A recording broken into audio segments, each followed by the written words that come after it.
explain our periodic nostalgia for the likes of LBJ. Social critics, politicians, religionists multiply moral and political confusion. Wearyingly, they advocate verbal drugs, promise of relief, formulas for salvation, invocations of the God of the moment, pointing fingers at enemies, immigrants, the poor, the axis of evil. Bullshit. Religious, political, military experts push their wares. Violence, domination, the prospering of the few, the misery for multitudes. All of these, sisters and brothers, are practical forms of idolatry, though they commonly go under more acceptable names like patriotism. All are evidence of the spirit of death at large in our world, hidden persuaders, beckoners of the mighty, urging them to further more unconscionable folly. In our day, the same powers legitimate the law of the land, act as our guardian spirits of the justice systems and world banks and prisons and torture chambers and death rows.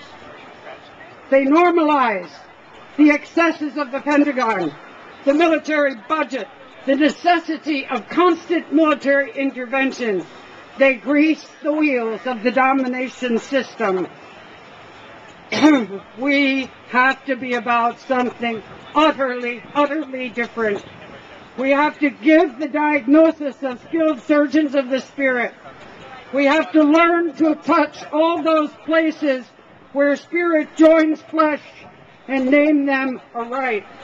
The disease is sin and high crime. The times are circular and closed. This society is sick. Its illness is genetic. This analysis, woeful as it may sound, is a unique gift of people of conscience to this culture. The hope we have to offer is literally a hope against hope. And it's promulgated in the teeth of the worst of times. So with a sense of lively contempt, it is up to us to shuck off the victim role, cease to be mute, passive, resigned, roles urged, maybe even imposed on us by the culture. Our claims, no more war, no more weapons, no more torture, no more prisons, they can be crusty at times.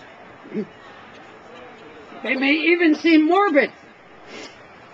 But we are living a hope that overrides historical failure. Our hope is concrete. It's of this world, and it's offered against the despair of the present moment. And I think we can grab it only if we grab the despair itself, and in that despair, we go deeper and deeper into something, somewhere, someone who will strengthen us to continue to face it. And from that geography, and only from that geography, will we be able to hear and realize the promise of justice, the promise of newness brought precisely in extremis, in exile, in moments when it seems there is little we can do but cling there. And you know what? It's happening. It's happening here, today, among us. It's happening all over this world. Things are way more dynamic than those in power calculate. Those who believe they are in control are deceived. They can shred the fabric of international law and find themselves utterly exposed. I think it's good news that we have not collapsed or imploded with despair at these wars.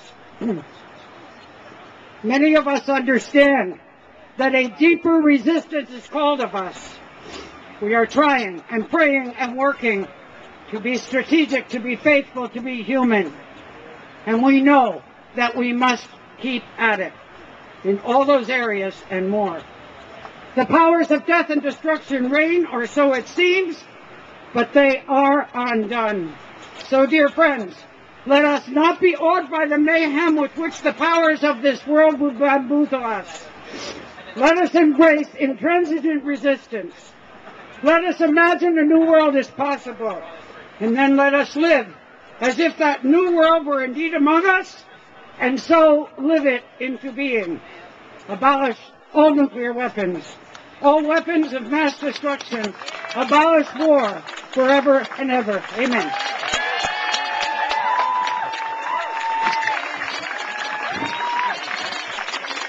A little bit more for Elizabeth McAlister, Baltimore's Jonah House Community. Bill Berrigan presenting.